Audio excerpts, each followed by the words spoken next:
What's the correct attitude that we should have toward this desire that's burning in us?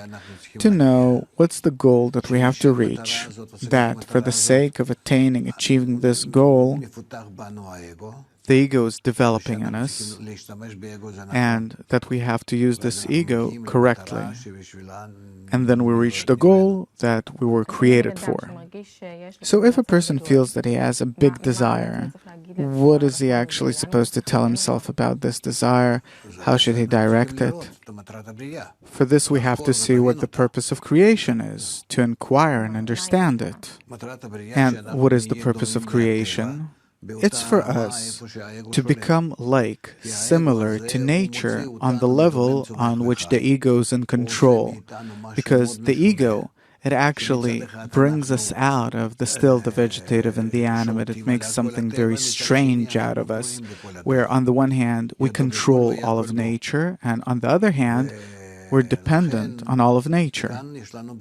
And therefore here we have a problem. What was this great big desire given to us for?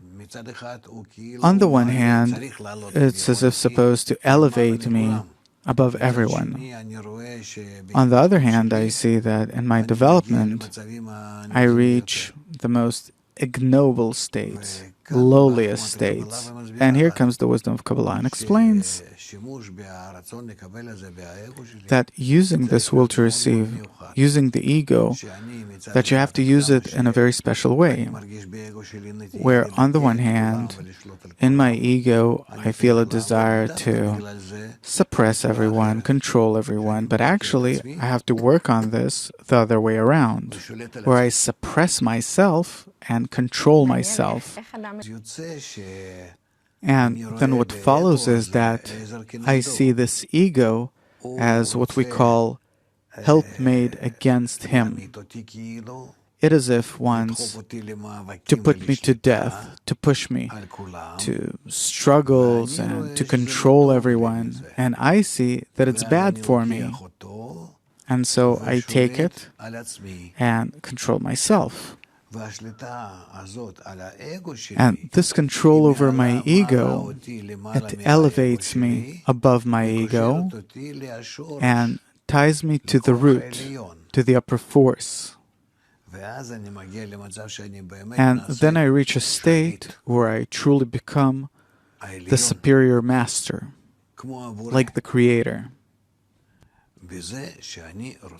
by wanting to control the ego.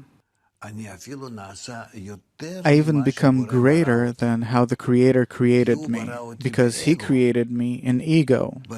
As it says, I've created the evil inclination, and I rise above the ego to a higher degree, to the degree of the Creator. The force that has created the ego, this is where I rise to. Suppose I go in the direction of rising above it. I rise to what? You start talking about the Creator. What is that? The force, the limitless force of love and bestowal. This is what I have to rise to? Yes. Can a person acquire such a force? Yes, if he has an ego, to rise above the ego.